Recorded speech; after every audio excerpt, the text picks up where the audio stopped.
Oh man, so this is why this community is different from other crypto communities, which are now for some reason panicking when Bitcoin is retracing slightly to $63,000. If you've been following my videos, this hasn't come to a surprise at all. We're not bothered by this. We were expecting it. I've made that clear in my videos over the last few days, even before we break all-time highs, and I'm always transparent with you guys. Some of these other channels will be telling you this is going to pump to straight away 75,000, place your leverage long positions, and that's the only reason why you would be panicking or worried or even bothered by $63,000 Bitcoin when we've just come from 29,000. So we're going to jump over into the charts and take a look at where we're heading and what we look at right now, where we're looking in the charts right now.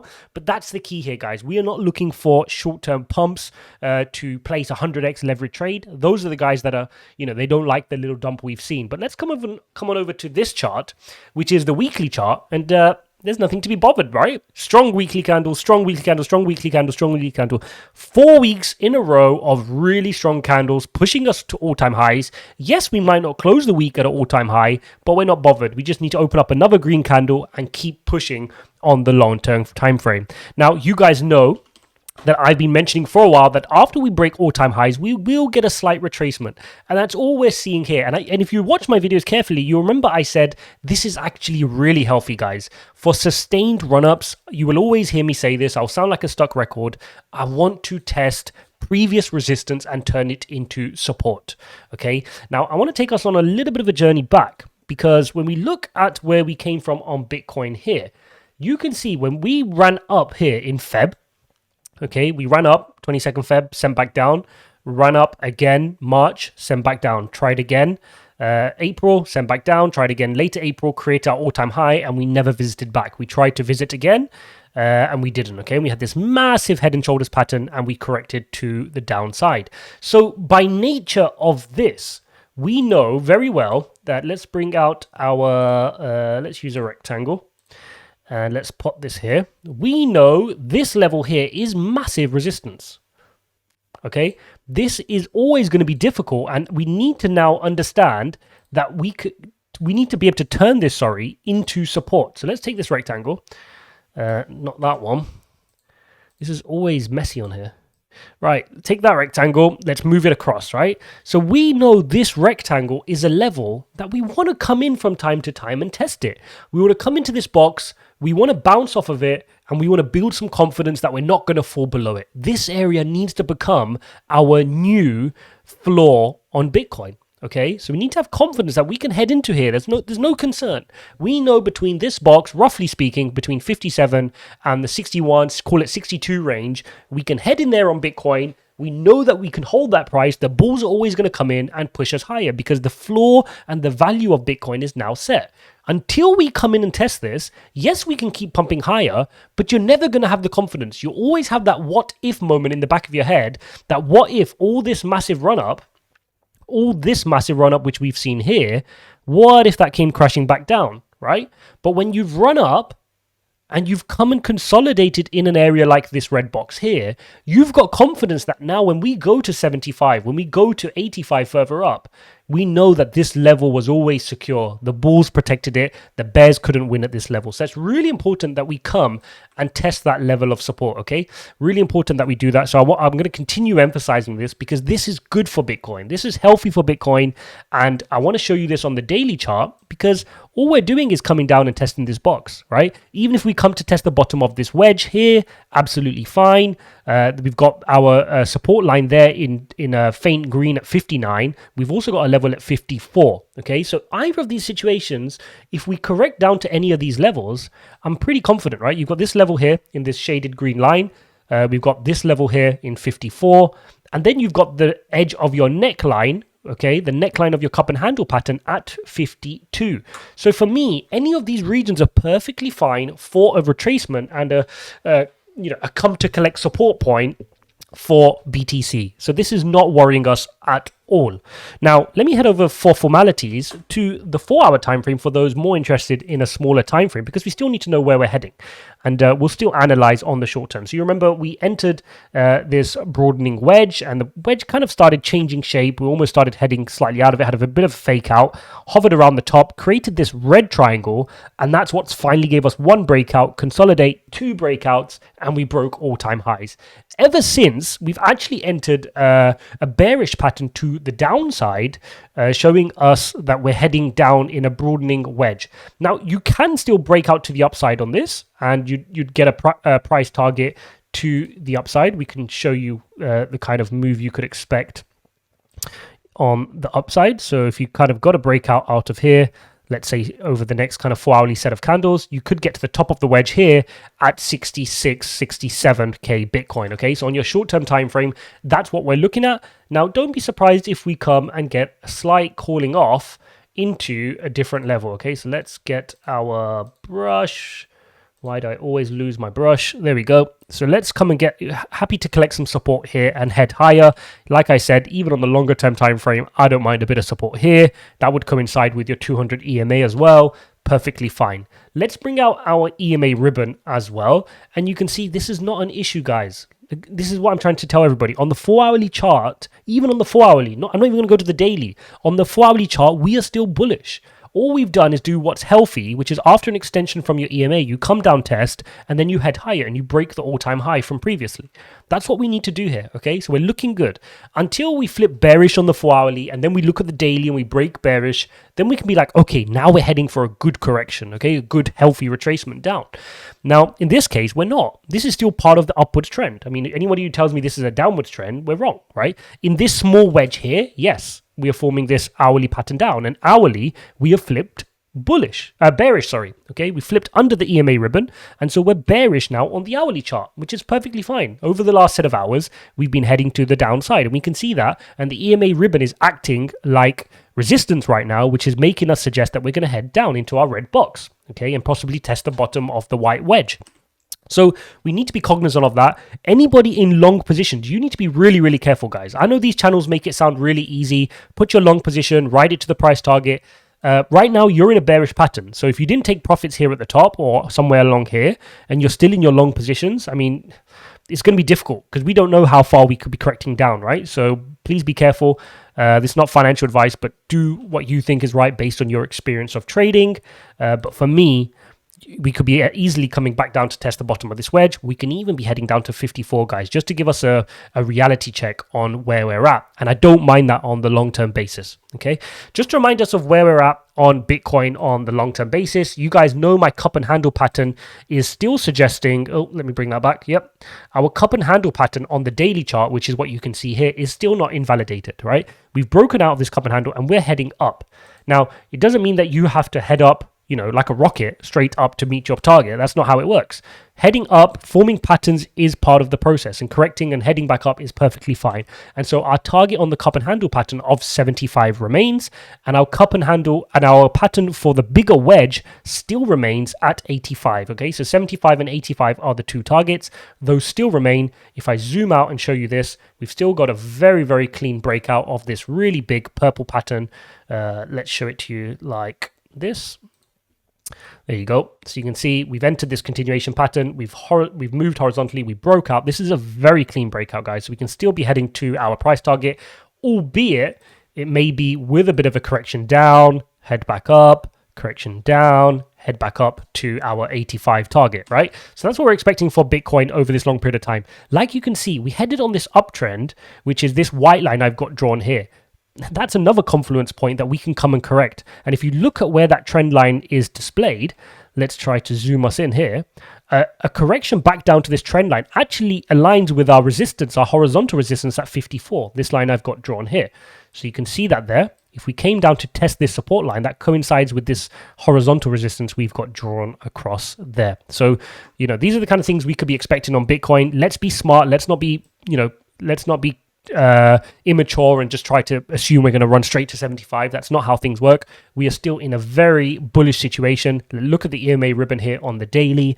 A great extension. Like I said, if we came down and even tested this EMA ribbon, even if we penetrated to the third, fourth section of the EMA ribbon, that ties in with that 54 level as well. So until we get to 54 or even start trying to break this the neckline of the cup and handle pattern at 53, I'm not worried to the downside massively on Bitcoin. This is a normal correction. We've come from 29, we ran all the way up. I want a nice healthy move on Bitcoin.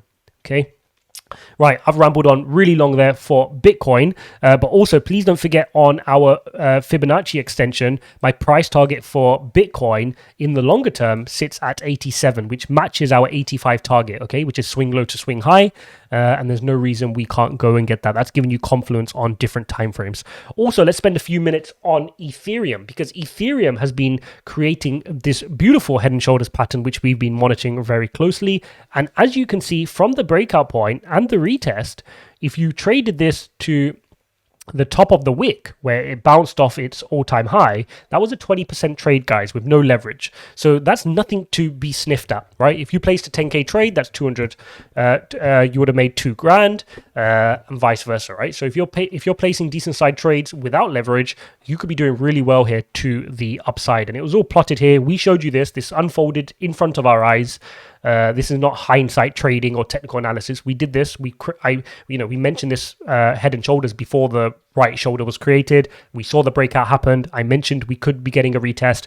Got a perfect retest. Within there, we drew the symmetrical triangle, and we monitored that within the hourly time frame on our videos again. We saw that we were heading into this beautiful continuation pattern. When we got the breakout, I called it on this candle, and you could have traded that up to its price target here, which was a smaller trade on the 1 hour time frame.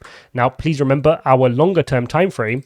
Our longer term target for the head and shoulders pattern takes us well through all-time highs, sitting at 4,500 on Ethereum, okay? And that still stays intact. Ignore these wicks down. Obviously, that's your liquidations and your leverage in the market / manipulation. Let that be. That is what it is. It kind of threw off our pattern here to the upside on the hourly chart. But we're still heading to the upside. Don't be surprised if we come and collect some support from 3968, very important level before heading back. It's not going to be easy to break this 4,387 mark, okay? That's a long-standing resistance level. I'll show you on the daily. This is an important level for us to be breaking. Let's zoom all the way out so you guys can see it. And that dates back all the way here to our all-time highs in May, okay? So it's not going to be easy. We may need a couple of goes at it. We kind of just overstretched and reached it there. Let's build some support, even come down to the neckline. I mean, I mentioned there, we could be going to the 3968. That's a good case if we go there. I wouldn't even be surprised if we come back to the neckline for another retest, okay? So either coming back down there would be a better case scenario because you're maintaining your uptrend, which is fantastic. Break through 4387 and head to 4,500 on Ethereum. Now, a longer term price target, let's head over to the weekly with our Fibonacci extensions. And you guys will know that my price target from here is suggesting a 6,000 Ethereum on the Fibonacci extension. There's no reason why we can't get to that price point as well, okay? So that would indicate a 2/3 increase in Ethereum. And there's no reason we can't do that given where we're sat and the amount of total value locked on Ethereum. I mean, if I just show you that, if I've got that open, you can see how much value locked in Ethereum, 162 billion. You've got more value locked in some of these projects, MakerDAO, Curve, Aave. These things have more value locked, or if not roughly the same, as a Solana in its whole DeFi ecosystem. Okay, so Ethereum is the GOAT. It is the daddy. If you don't have an allocation in Ethereum in your portfolio, you're missing out big time, because when this moves, it does move, and it's a safe risk to reward coin for us to be invested in. So again, we want to break all-time highs here on Ethereum. We want to head higher. No doubt we may get a correction down before heading higher, but it's going to be a while before, well, it's just a matter of time, before we hit our 4,500 price target, trace back down, get a bit of support, and head towards our 5,000 and then 6,000 target on the golden ratio for Fibonacci. Another important point to note right now is we're starting to get a little bit of a falling out from our W pattern on the on our W pattern for Bitcoin dominance, which is very interesting. So this is good news for altcoins, and this is why I will always say on my channel, you won't see me timing Bitcoin versus altcoins. It's exactly for this reason, right? So everything was suggesting we're creating this W pattern on the dominance, which you can see here. But now if I zoom in on the right-hand side of the W, we're falling out of this wedge. Now we could get a bounce and head back up into the channel, or this could start suggesting that we're rolling over on our dominance, right? If we get a rolling over, we could be coming to test the bottom here at 44.61, which ties in with there.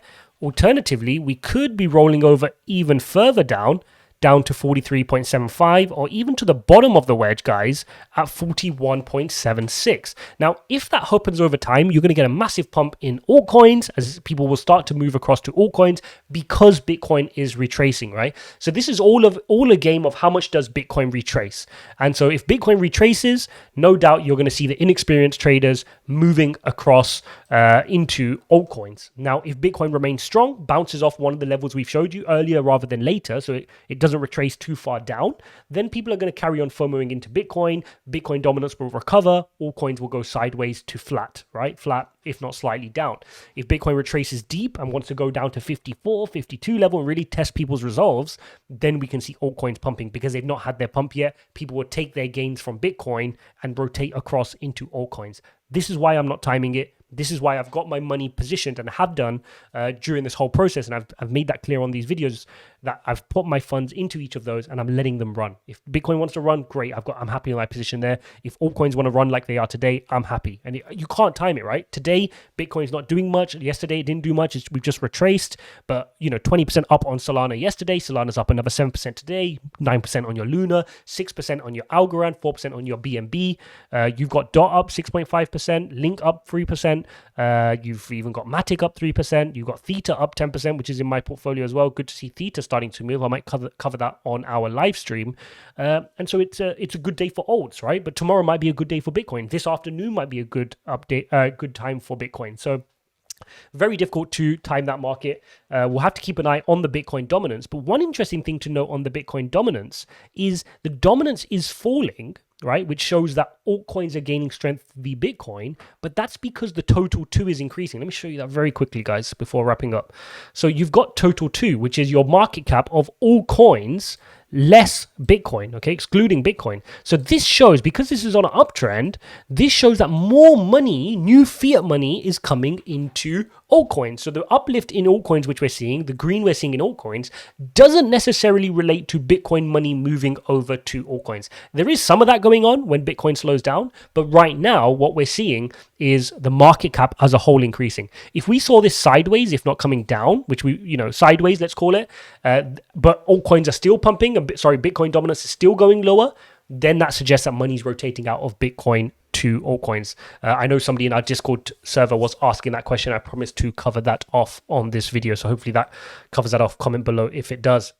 So there you have it, guys. There's my update on Bitcoin and Ethereum overall. Still super bullish, guys. We're not bothered by this. We know some leverage traders are really hurt by this tiny retracement down to 63,000. I mean, just put that into perspective, guys. We moved from 29 to 63. Obviously, they're panicking because they were hoping we're going to run from 65 straight to 75 overnight, and their 100x position leverage is going to cash them in. So obviously, they're going to get liquidated, and that's why they get upset by these small dumps. Anybody who's investing wisely over the longer time frame isn't too bothered. Like I said, if you're day trading or you're doing some swing trades, don't do it with leverage, guys. And if you're doing it, do it with a small part of your portfolio that doesn't affect your psychology for the rest of your portfolio. So I will play some trades on these small term plays based on the technical analysis, but if it doesn't go my way, it's like play money, right? The majority of my portfolio are in my assets with my long-term thesis. And that's what's important. And I implore you guys to all do the same. So there you go, guys. We're coming up to 20 minutes on this video. So please don't forget to hit the like button and subscribe. I make a commitment to give you guys as much knowledge as possible, which is why these videos sometimes extend. If you like the longer form content, then please let me know. If you want shorter content, let me know, but I don't want to skimp on the content. As always, if you like my blend between technical and fundamental analysis, you've got to go ahead and hit the like button and subscribe so we can build out this community. The pinned comment will be below with the link to our free new public Discord channel server. Head over there, become part of the Discord gang. You'll get updates. You'll have me in there answering all your questions. The community helps answer all your questions on some of your favorite coins. I'll announce my live streams there as well. And if you want to support the channel, consider pressing the join button as well. Become a member of this channel. You'll get a nice sticker next to your name and access to some special altcoin emojis which you can spam around. But more importantly, you'll get access to our community page where you can ask me any questions you want one-on-one to do some TA or analysis on your favorite cryptos, coins, etc. Thanks for watching, guys. As always, we'll see you in the next one.